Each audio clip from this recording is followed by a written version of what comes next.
em que essa festa se conclui.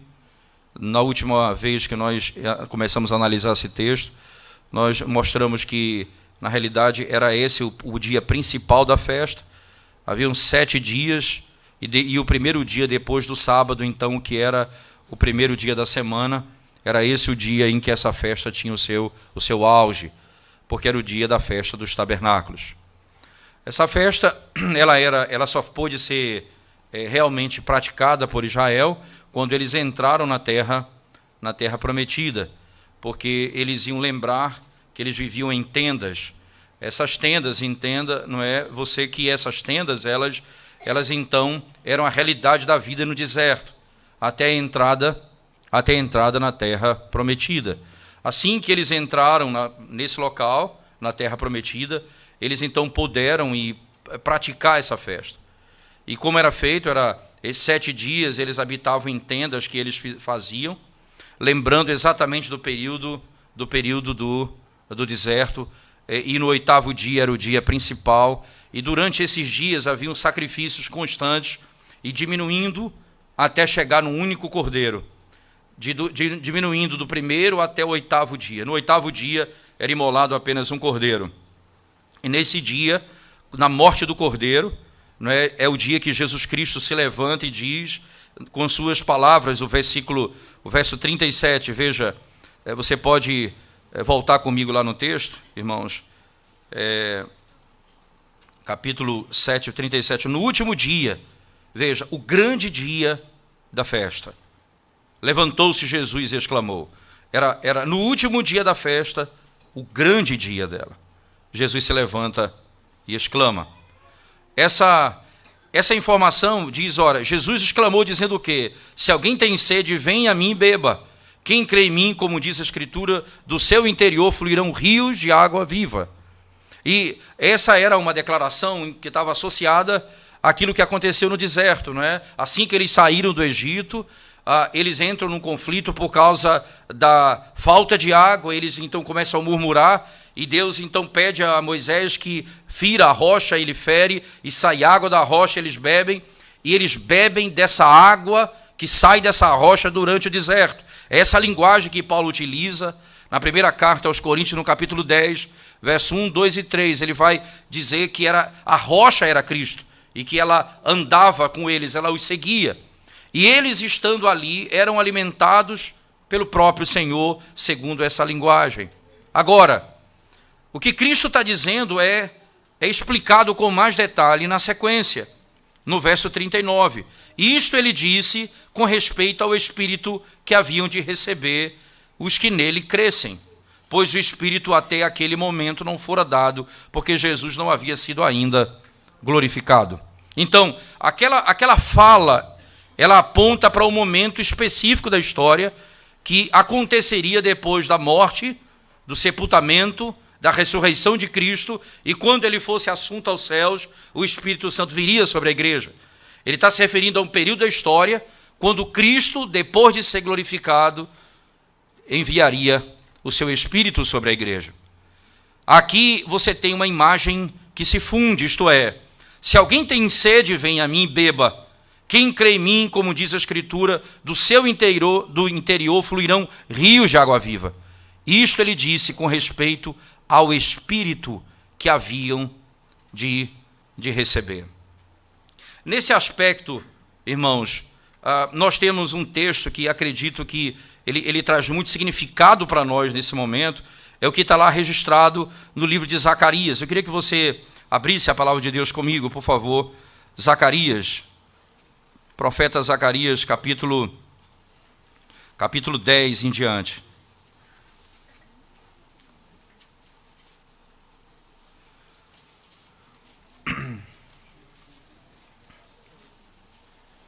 Veja, a partir do verso 1 do capítulo 10, diz assim: Pedi ao Senhor chuva no tempo das chuvas serôdias, ao Senhor que faz as nuvens de chuva, dá aos homens aguaceiro e a cada um erva no campo. Porque os ídolos do lar falam coisas vãs, e os adivinhos veem mentiras, contam sonhos, enganadores, e oferecem consolações vazias. Por isso anda o povo como ovelhas, aflito, porque não há pastor. Contra os pastores se acendeu a minha ira, e castigarei os bodes guias, mas o Senhor dos exércitos tomará a seu cuidado o rebanho, a casa de Judá, e fará desta o seu cavalo de glória na batalha. De Judá sairá a pedra angular, dele a estaca da tenda, dele o arco de guerra, dele sairão todos os chefes juntos, e serão como valentes, que na batalha pisam os pés aos seus inimigos, pisam aos pés os seus inimigos na lama das ruas. Pelejarão, porque o Senhor está com eles, e envergonharão os que andam montados em cavalo. Agora, por favor, venha comigo para o capítulo 12 do livro de Zacarias. Zacarias 12. Verso 7 em diante, diz assim: o Senhor salvará primeiramente as tendas de Judá, para que a glória da casa de Davi e a glória dos habitantes de Jerusalém não sejam exaltadas acima de Judá. Naquele dia o Senhor protegerá os habitantes de Jerusalém, e o mais fraco dentre eles naquele dia será como Davi, e a casa de Davi será como Deus, como o anjo do Senhor diante deles. Naquele dia procurarei destruir todas as nações que vierem contra Jerusalém. Aqui ele está falando do dia em que o Senhor vai destruir todas as nações e vai estabelecer o seu povo para sempre. Verso 10, acompanhe comigo. E sobre a casa de Davi e sobre os habitantes de Jerusalém derramarei o espírito da graça e de súplicas. Olharão para aquele a quem traspassaram, pranteá-lo-ão como quem pranteia por um unigênito, e chorarão por ele como se chora amargamente pelo primogênito. Aqui, veja, a imagem está muito ligada ao que aconteceu no Egito, quando Deus julga Faraó e toda aquela nação, matando o primogênito deles, e houve grande pranto naquele dia. E no dia que o Senhor vier, diz o texto, veja a imagem, e sobre a casa de Davi e sobre os habitantes de Jerusalém derramarei o espírito da graça e de súplicas. Olharão para aquele a quem traspassaram. Eu vou derramar o espírito da graça e de súplicas. Olharão para aqueles que traspassaram. Perceba, irmãos, sem desmarcar esse texto especificamente, eu queria que você abrisse comigo, por favor, no livro de Atos. Veja a imagem, o espírito e o consolo que o Senhor traz ao povo de Israel, lá no livro de Atos, no capítulo 2, por favor. Atos, capítulo 2.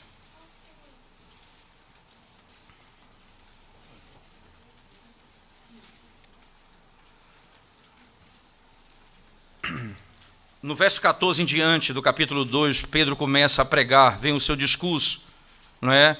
E ele fala no verso 17, e acontecerá nos últimos dias, diz o Senhor, que derramarei do meu espírito sobre toda a carne, vossos filhos e vossas filhas profetizarão, vossos jovens terão visões, e sonharão os vossos velhos, até sobre os meus servos e sobre as minhas servas derramarei do meu espírito naqueles dias, e profetizarão. Agora veja no verso 22, varões israelitas, atendei a estas palavras.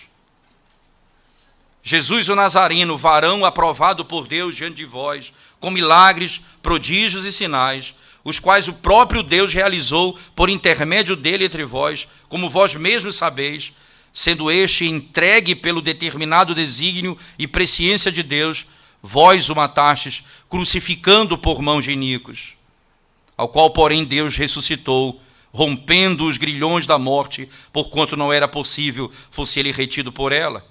E aí vem a sequência no verso 29, por favor. Irmãos, seja-me permitido dizer-vos claramente a respeito do patriarca Davi. Ele morreu e foi sepultado, e o seu túmulo permanece entre nós até hoje. Sendo, pois, profeta, e sabendo que Deus lhe havia jurado que um dos seus descendentes se assentaria no seu trono, prevendo isto, referiu-se à ressurreição de Cristo, que nem foi deixado na morte, nem o seu corpo experimentou corrupção. A este Jesus, Deus ressuscitou, do que todos nós somos testemunhas, exaltado, pois, à destra de Deus, tendo recebido do Pai a promessa do Espírito Santo, derramou isto que vedes e ouvis. Porque Davi não subiu aos céus, mas ele mesmo declara: disse o Senhor ao meu Senhor, assenta-te à minha direita, até que eu ponha os teus inimigos por estrado dos teus pés. Ele deixa muito claro que Davi, apontado nas profecias, aponta para Cristo, e Cristo é o Filho de Deus. E quem foi morto e ressuscitou foi exatamente ele. O 36 diz: esteja absolutamente certa, pois toda a casa de Israel, de que a este Jesus que vós crucificaste, Deus o fez Senhor e Cristo. Deus disse que derramaria o espírito da graça e de súplica sobre a nação de Israel. Verso 37. Ouvindo eles estas coisas, compungiu-se-lhes o coração e perguntaram a Pedro e aos demais apóstolos: que faremos, irmãos? Deus derrama o espírito e eles entram em angústia de coração. O espírito havia sido derramado naquele dia. E aí ele prega o evangelho, e o evangelho do Senhor: a esse Cristo que vocês mataram, esse foi o que Deus fez Senhor, Rei e soberano. Quando eles ouviram estas palavras, diz o texto, compungiu-se-lhes o coração e perguntaram a Pedro e aos demais apóstolos: que faremos, irmãos?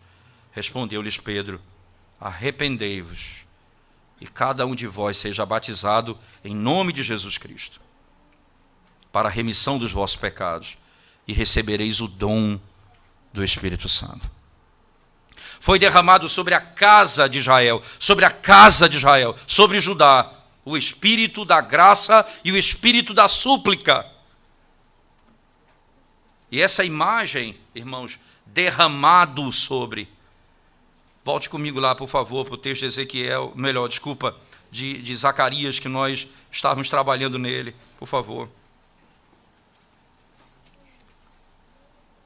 Zacarias 12, verso 10. E sobre a casa de Davi, sobre os habitantes de Jerusalém, derramarei o espírito da graça e de súplicas. Olharão para aquele a quem traspassaram. Veja, eles olharão para aquele... Ele não foi no dia que Cristo foi morto que isso aconteceu. Foi depois da ressurreição e depois que o Espírito veio. Eles olharam para aquele que eles traspassaram e eles vão prantear como quem pranteia por um unigênito. Veja, eles vão chorar como choram por um unigênito. E chorarão por ele como se chora amargamente pelo primogênito. Naquele dia será grande o pranto em Jerusalém, como o pranto de Haddad em Rimon, no vale de Megido. A terra pranteará, cada família à parte, a família da casa de Davi à parte, e suas mulheres à parte, a família da casa de Natã à parte, e suas mulheres à parte, a família da casa de Levi à parte, e suas mulheres à parte, a família dos Simeitas à parte, e suas mulheres à parte, todas as mais famílias, cada família à parte, e suas mulheres à parte. Todos prantearão. A casa do Senhor pranteará pelo seu pecado. E veja o verso, capítulo 13, por favor, verso 1. Naquele dia haverá uma fonte aberta para a casa de Davi. Veja, essa imagem é exatamente um rio de água.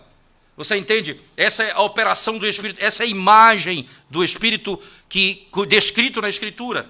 Naquele dia haverá uma fonte aberta para a casa de Davi e para os habitantes de Jerusalém, para remover o pecado e a impureza. Veja que eles, quando pranteiam, eles perguntam: o que faremos? Pedro disse: arrependei-vos e vocês serão perdoados. Ele disse: uma fonte aberta para a casa de Davi e para os habitantes de Jerusalém, para remover o pecado e a impureza. Acontecerá naquele dia, diz o Senhor dos Exércitos, que eliminarei da terra os nomes dos ídolos, e deles não haverá mais memória, e também removerei da terra os profetas e o espírito imundo. A obra que começa ali é declarada a completude de toda a obra. Aquilo que acontece naquele ato, com a vinda do Espírito Santo, é a renovação de todas as coisas, que já começa com a salvação do povo de Deus que estava escravizado pelo pecado. Veja se não está descrevendo acerca de Cristo. Venha comigo para o verso 7 do mesmo capítulo de Zacarias, por favor. Desperta, ó espada, contra o meu pastor e contra o homem, que é o meu companheiro, diz o Senhor dos Exércitos. Fere o pastor e as ovelhas ficarão dispersas, mas volverei a mão para os pequeninos. Em toda a terra, diz o Senhor, 2/3 delas serão eliminados e perecerão, mas a terceira parte restará nela. Farei passar a terceira parte pelo fogo, e a purificarei como se purifica a prata, e a provarei como se prova o ouro. Ela invocará o meu nome, e eu ouvirei, direi, é meu povo, ela dirá, o Senhor é meu Deus. Verso 8 do capítulo 14, preste atenção agora, por favor, nesse texto. 8 do capítulo 14. Naquele dia também sucederá que correrão de Jerusalém águas vivas, metade delas para o mar oriental e a outra metade até o mar ocidental. No verão e no inverno sucederá isto. O Senhor será rei sobre toda a terra. Naquele dia, um só será o Senhor, um só será o seu nome. Fluirá, sucederá que correrão de Jerusalém águas vivas. O Senhor diz, do teu interior fluirão águas vivas.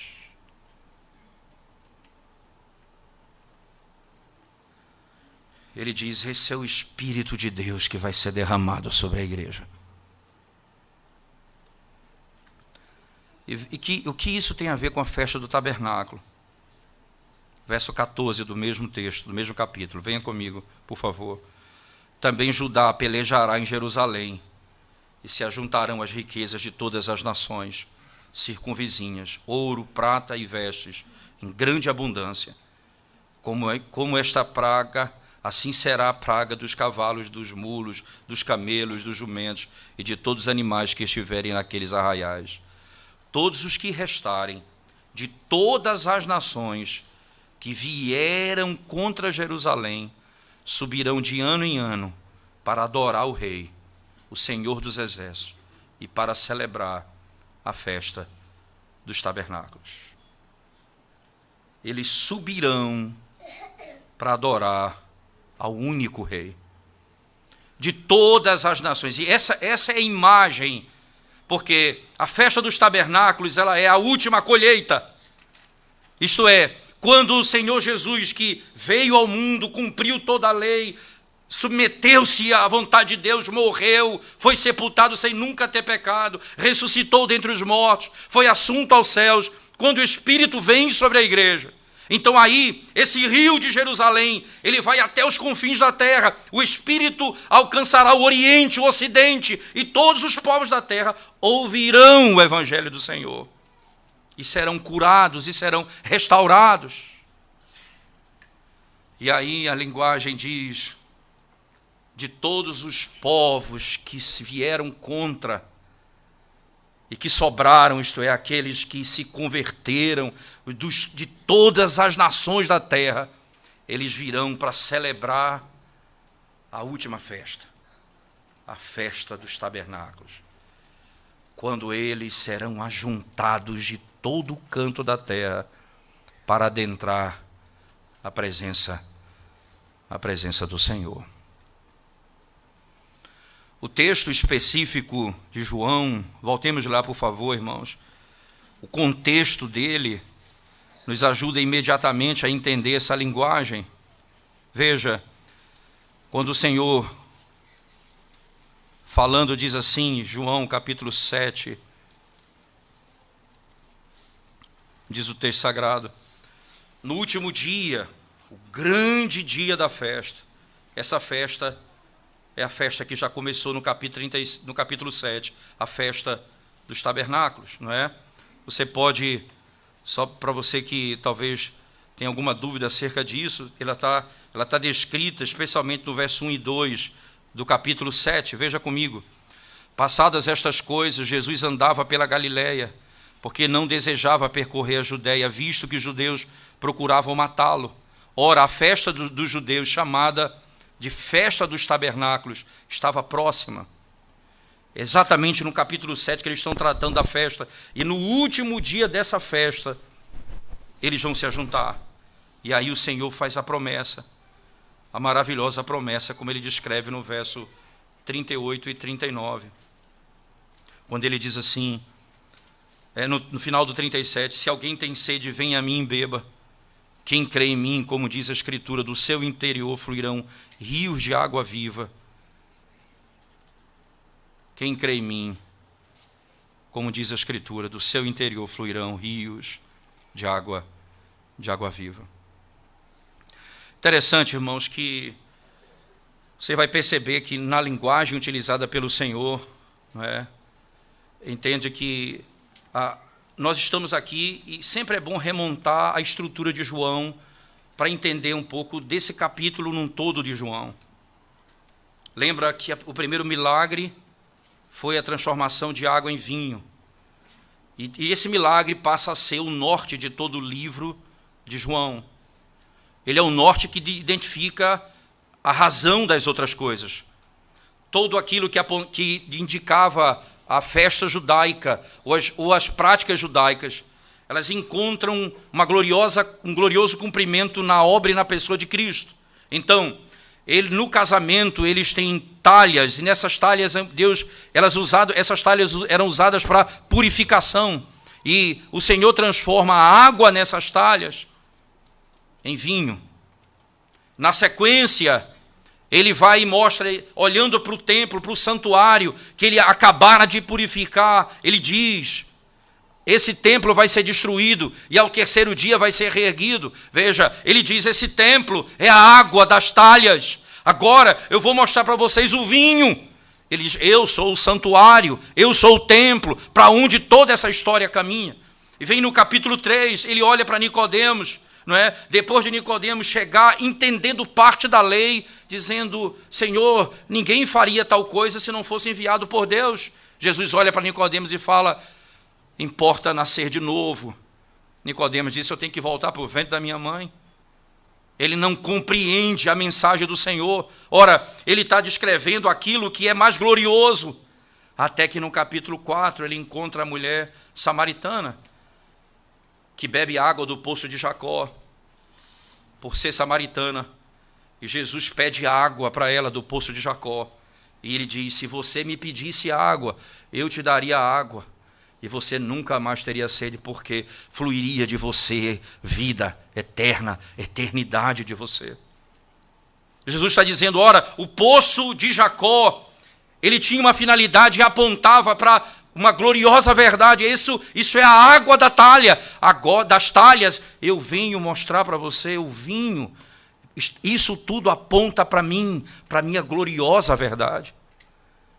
Essa é a estrutura de João. Ele vai construindo a partir da verdade do Antigo Testamento, apontando para a glória de Cristo, que é superior àquelas verdades de sombras da Antiga Aliança. Não é diferente aqui no texto. Jesus Cristo, olhando para a festa dos tabernáculos, eles tirando água de Siloé, como está descrito num texto, no mesmo capítulo 5 de João. E eles bebem água de lá, e o Senhor diz, se vocês crerem em mim, fluirão rios de água viva.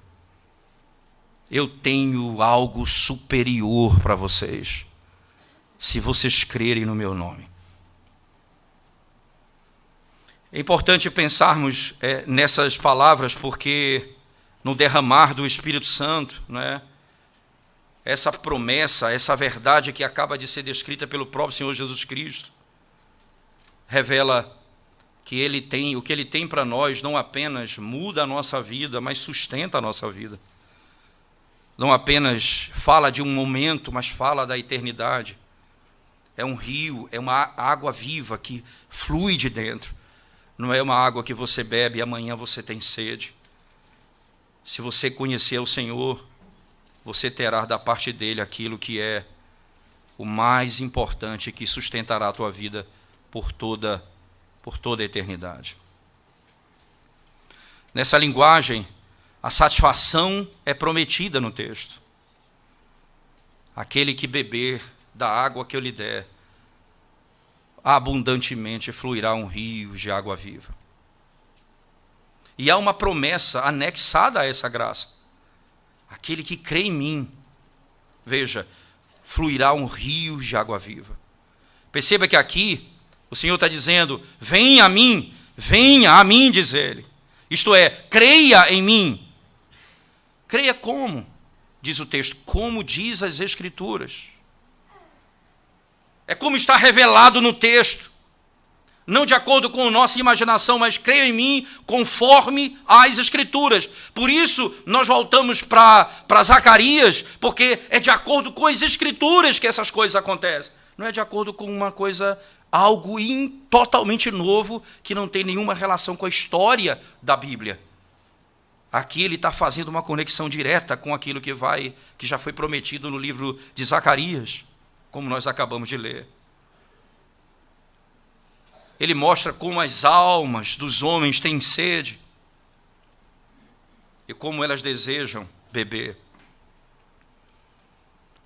O problema é que a sede da alma nem sempre é saciada por aquele que pode saciar a nossa sede.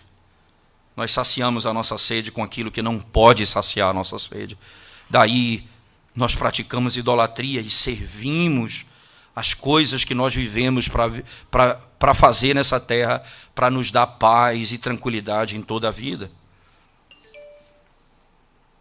A água que eles bebiam só dava satisfação para o tempo presente. Mas a água viva, que é exatamente essa expressão, água viva, porque ela está em movimento, veja, ela não está parada, ela está em movimento.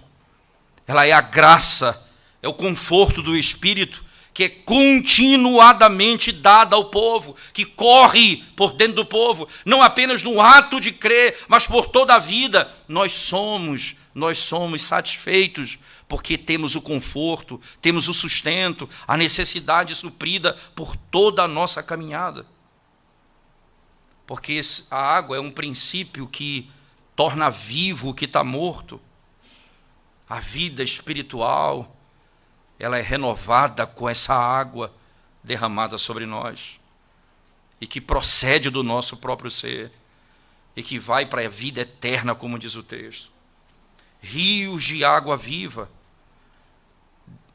da ideia de constância, de totalidade, de plenitude.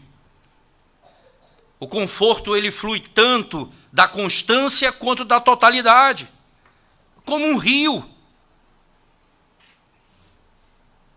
Se o rio seca, aquilo que está à margem dele morre. Mas esse rio é constante, nunca aquilo que está nele ou ao lado dele sofre. Porque é constante, é um rio que desce. E isso flui do nosso interior, do nosso coração. Porque é o Espírito que habita em nós. E esse princípio está plantado em nós diretamente, está colocado em nós diretamente, como diz a Escritura Sagrada. O conforto divino está habitando em nós, e a alegria do Senhor está dentro do nosso coração. Continuamente, se crermos no seu nome, fluirá dentro de nós um rio de água viva. Isso faz com que as nossas ações também sejam mudadas, irmãos, porque ela vai produzir graça e conforto, e graça e conforto produz boas ações, um coração santo, uma vida santa, entende? Porque não é apenas um princípio que acontece e para, ele continua, e se ele continua, ele produz algo em nós. Nós não apenas vamos ficar satisfeitos internamente, nós vamos começar a produzir algo que glorifica a Deus, uma vida santa, relacionamentos santos, conversa santa. Nós vamos falar de modo diferente, nós vamos viver de modo diferente, porque é um rio. Isso transformará a nossa vida, em todos os aspectos da nossa vida. É assim que ela vai correr. Ora, irmãos, essas palavras, como diz o texto, se você crê em mim, como diz as Escrituras, como nós falamos, refere-se ao fato de que nós cremos naquilo que está revelado no Antigo Testamento. E o Espírito de Deus é derramado de acordo com a palavra do Antigo Testamento. Nós vimos isso em Joel, no capítulo 2, no livro do profeta Isaías, no profeta Zacarias, no capítulo 12, verso 10, nós acabamos de ler, que a terra seca se tornará uma fonte de água, e que haveria uma fonte de água em terra onde não há nenhum tipo de água, onde só há seca e morte. A imagem do Salmo 46, de um rio que sai, que corre em Jerusalém, e esse rio, ele cai no Mar Morto, por onde ele passa, ele leva a vida. É o rio que sai de Jerusalém, é o Espírito que vem sobre a igreja, e ele vai para Jerusalém, e vai para todo o canto da terra, onde ele passa, ele leva a vida. Não apenas na minha vida particular, nos meus sentimentos, mas nas minhas ações, mas também na salvação do mundo, isso acontece. Como diz lá em Apocalipse, no capítulo 22, se você voltar comigo lá em Apocalipse capítulo 22, você vai encontrar exatamente a linguagem que descreve esse rio.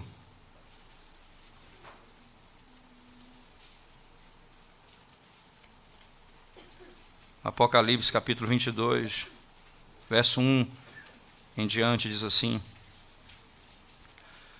Então me mostrou o rio da água da vida, brilhante como cristal, que sai do trono de Deus e do Cordeiro. No meio da sua praça, de uma a outra margem do rio, está a árvore da vida, que produz 12 frutos, dando o seu fruto de mês em mês, e as folhas da árvore são para a cura dos povos. Esse rio que sai do trono de Deus. Veja, essa imagem que está lá no livro do profeta Ezequiel, no capítulo 47, quando ele descreve que há o trono de Deus dentro do santuário, e desse trono há um rio que sai debaixo dele, e por onde ele passa, ele leva a cura para os povos.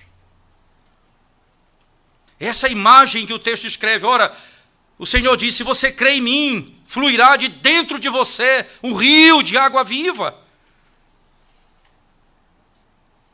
Não é algo que resolve o seu problema momentâneo, é algo que resolve o seu problema para toda a eternidade. Se crermos no Senhor de acordo com aquilo que está escrito nas Sagradas Escrituras. Interessante, no último dia da festa, diz um comentarista chamado Lightfoot, ele diz assim, ele diz as seguintes palavras: no último dia da festa do tabernáculo, tinha uma solenidade, né, que eles derramavam, que era o derramar de água. Eles pegavam uma vasilha de ouro de água, de dentro do tanque de Siloé, pegavam com essa vasilha de ouro água e levavam para dentro do santuário, dentro do templo, aos sons de trombetas e outras cerimônias. E era colocado sobre o altar, colocado diante do Senhor, com todas as expressões de alegria.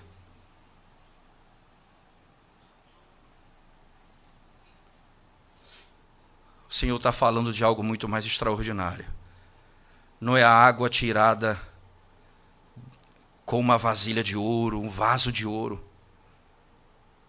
Nós estamos falando o derramar do Espírito Santo continuamente. Não é um balde que tira um pouco d'água e leva para dentro do santuário. É a água que é o derramar do Espírito sobre a igreja e que vem no coração do indivíduo e transforma ele num rio de água viva. E por que no coração? Porque é o lugar onde o Senhor está, o nosso Cristo está entronizado. É do nosso coração que flui esse rio. Assim que é por causa do trono dele, de lá do trono que sai esse rio. É dele que vem o Espírito. E ele habita em nós dessa forma.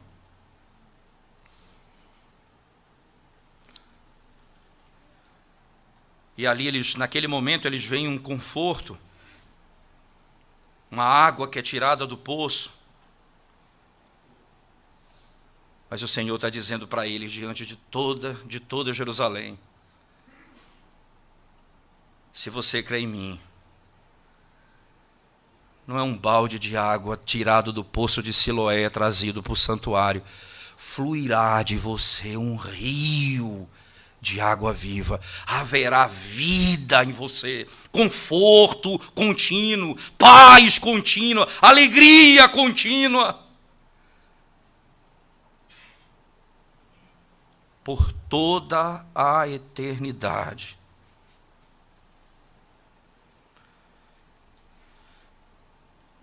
O evangelista diz, de modo tão perfeito, aqui o Senhor está falando do Espírito Santo que ainda não foi derramado.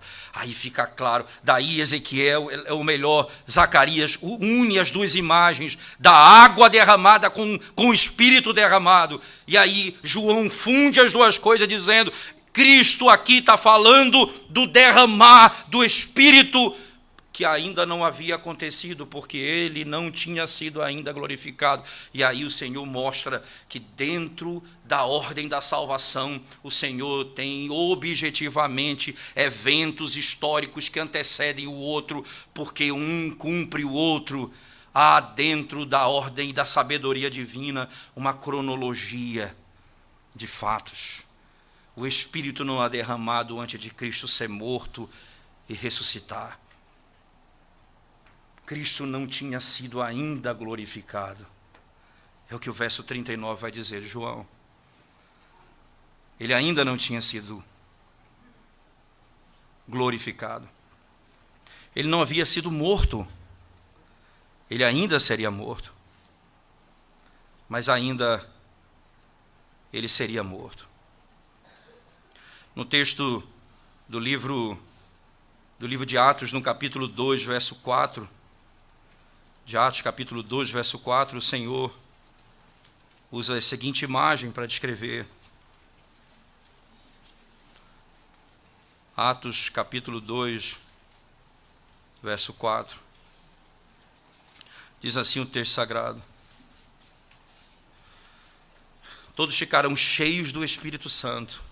Todos ficaram cheios do Espírito Santo e passaram a falar em outras línguas, segundo o Espírito lhes concedia que falasse. Veja, todos ficaram cheios do Espírito Santo. Se cumpriu ali essa verdade estabelecida pelo próprio Senhor no texto sagrado. Ali se cumpriu. Esse derramar pleno do Espírito, ainda naquele momento em João, era uma matéria de promessa. Ainda não tinha acontecido. Porque o texto diz, Cristo ainda não tinha sido glorificado. Isso é interessante, não é? Porque ele seria glorificado. E ele derramaria do seu Espírito. Ele está dizendo, Cristo ainda estava no seu estado de humilhação, não tinha sido ainda, ele ainda não foi glorificado. Ele nunca rejeitou a glória que ele tinha antes. Ele tinha, por mérito, recebido a glória que agora ele passaria a viver por toda a eternidade. Naquele momento, o Senhor Jesus Cristo é estabelecido, e você pode ter toda a certeza, como o texto sagrado vai dizer, o Senhor Jesus é descrito como aquele que está satisfeito, justificado, mas ainda ele não estava glorificado. Ora, irmãos, se Cristo, na mensagem que prega, aguardava por sua glória, nós precisamos ter paciência para aguardar pela nossa glória, pela manifestação de tudo isso para nós. Se Jesus Cristo, como o Senhor sabiamente ensina, ainda não tinha acontecido, porque ele ainda seria glorificado, ele morreria, ele seria sepultado e ressuscitaria para que o Espírito pudesse ser enviado sobre a igreja, como o Senhor Jesus muito claramente nos ensina.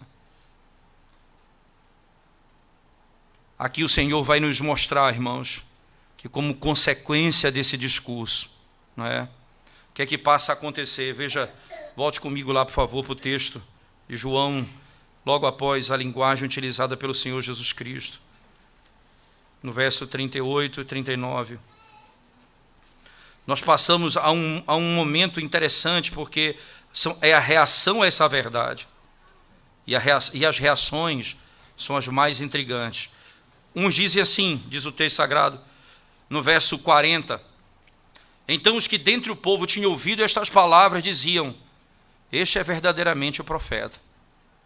Outros diziam, ele é o Cristo. Outros, porém, perguntavam, porventura o Cristo virá da Galiléia? Não diz a Escritura que o Cristo vem da descendência de Davi e da aldeia de Belém? De onde era Davi? Assim houve uma dissensão entre o povo por causa dele. Alguns dentre eles queriam prendê-lo, mas ninguém lhe pôs as mãos. Por que João agora passa a mostrar a reação a essa mensagem? Quem é Jesus Cristo? Quem é Jesus Cristo? João descreve isso com muita clareza. Cada um pensava distintamente.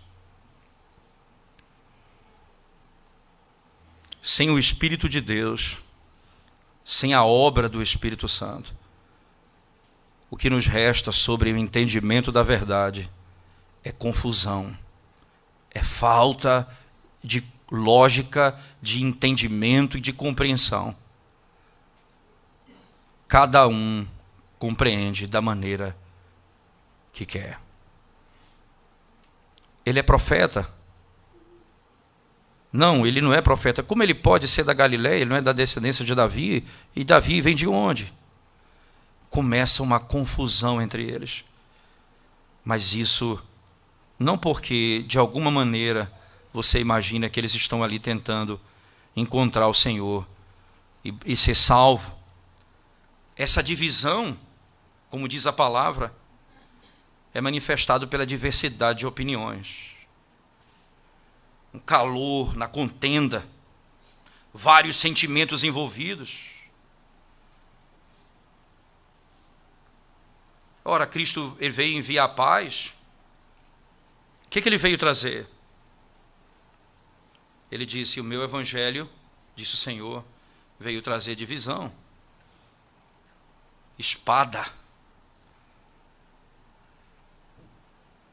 Alguns se reúnem a favor dele, outros se reúnem contra ele. Porque o evangelho, ele veio trazer divisão.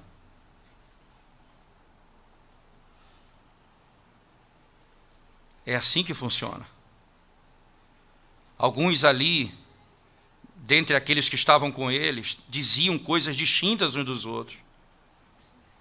E o Senhor, naquele momento, veja, irmãos, a verdade é que ele é profeta, imagina, não é? Ora, de fato ele é profeta, mas vem a pergunta, ele é o profeta que Moisés anunciava?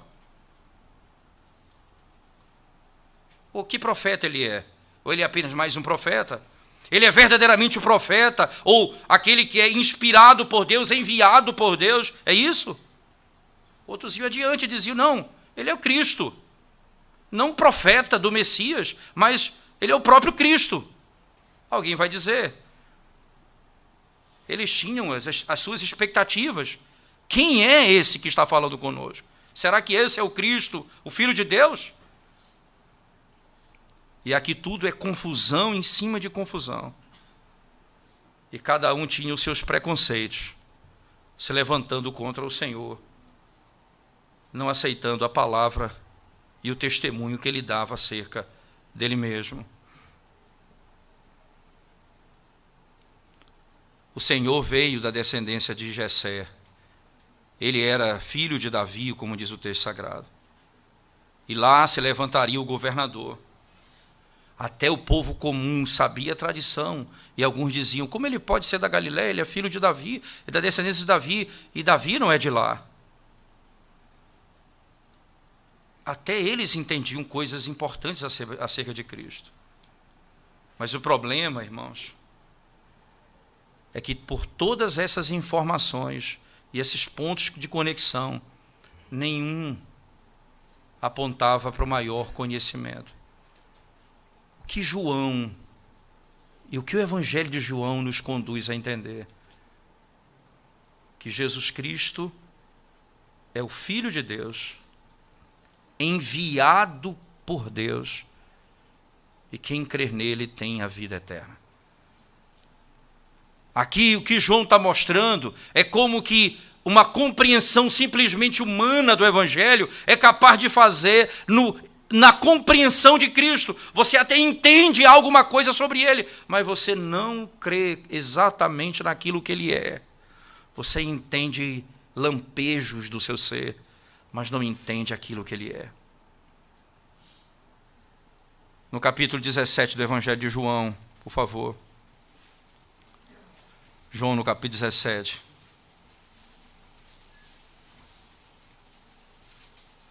O Senhor vai dizer assim, verso 2, assim como lhe conferiste autoridade sobre toda a carne, a fim de que ele conceda a vida eterna a todos o que lhe deste.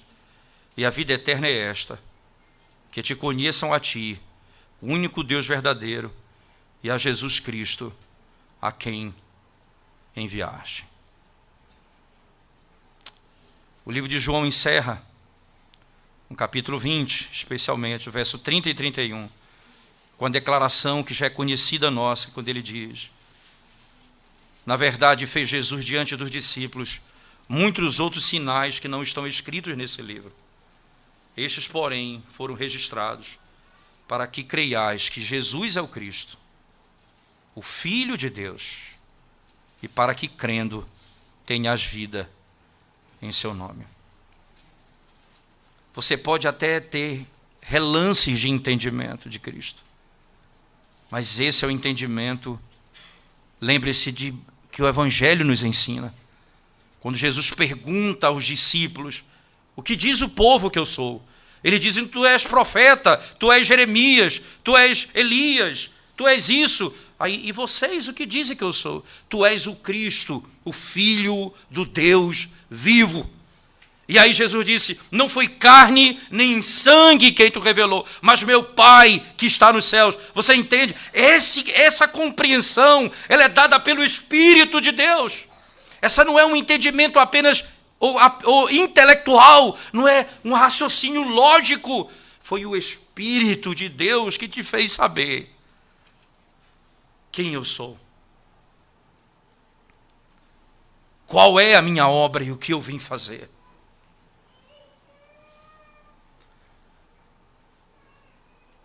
E ali João descreve, depois de Jesus falar, se você crê em mim. E aí cada um passa a argumentar acerca de quem é Jesus Cristo. Mas o que chama a atenção no final na narrativa de João, o texto que nós lemos no Evangelho de João, no capítulo 7, no verso, especificamente, o último verso do texto que nós estamos lendo, ele diz, alguns dentre eles queriam prendê-lo. Foi esse o resultado. Nós queremos matá-lo.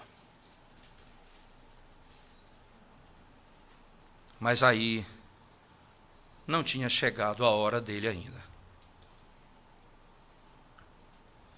Ninguém tocava a mão nele. E ninguém tocaria a mão nele se o Pai não permitisse. Ainda não havia chegado a hora. Ninguém lhe pôs as mãos. Ninguém lhe pôs as mãos. Ele ainda tinha um caminho até a morte, até a cruz.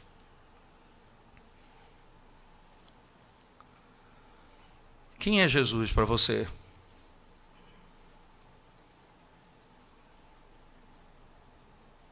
O que mudou na sua vida depois de você crer em Cristo Jesus?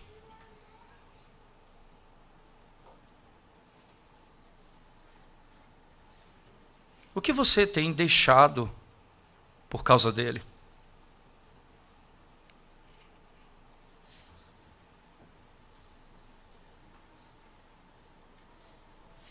Onde você tem conforto? Onde está a tua alegria? Onde é a tua satisfação?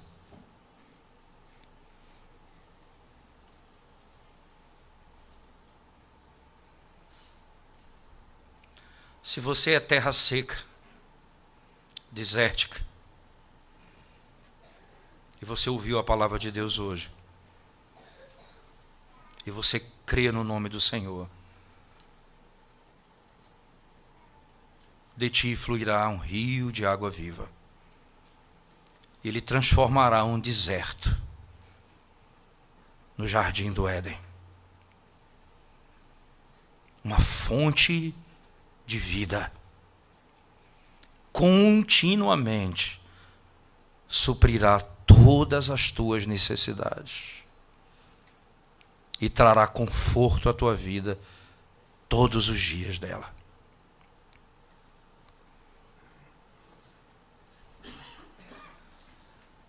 E você, irmão, que já tem o Senhor Jesus Cristo,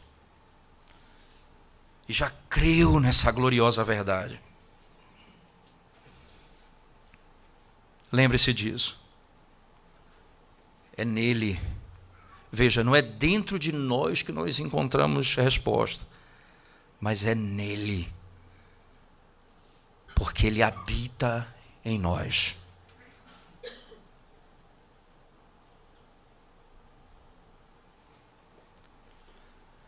Esse rio que corre constantemente de água viva,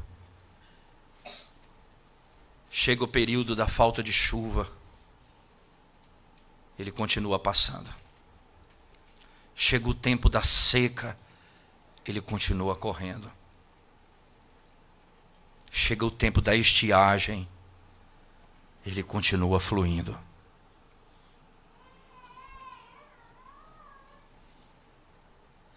Porque de modo extraordinário, como o Salmo 46 diz, um rio que sai de Jerusalém. Jerusalém não tem rio. Assim como também no nosso coração não tem rio. É o Espírito que sai do trono de Deus. É Ele que sai, é derramado no nosso coração. Esse rio, é Ele que onde passa, produz cura e salvação.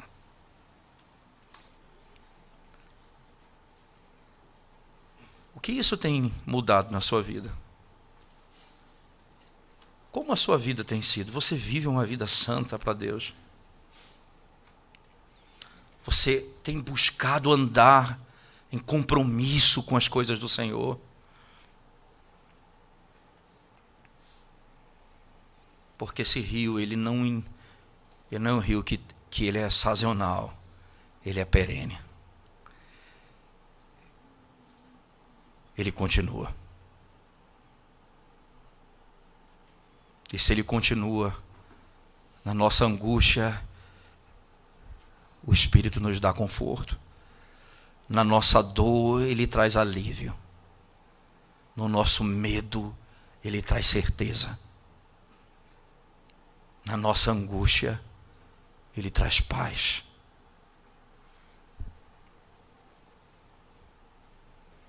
E Ele transforma a nossa vida continuamente.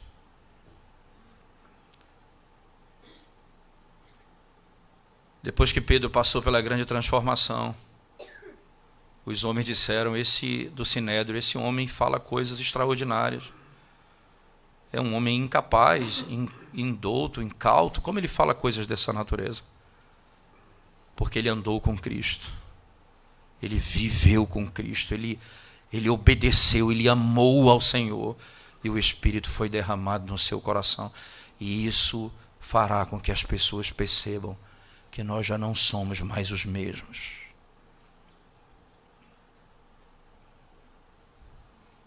O que dizem os seus colegas acerca da sua vida? O que diz o seu pai acerca de você? O que diz o seu marido acerca de você, esposa?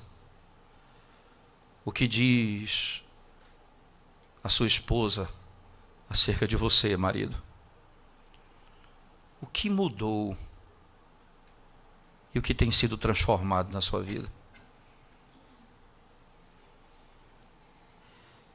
Graças a Deus, porque esse rio, uma vez iniciado, ele nunca parará, nunca secará, nunca terminará. Ele fluirá para a vida eterna.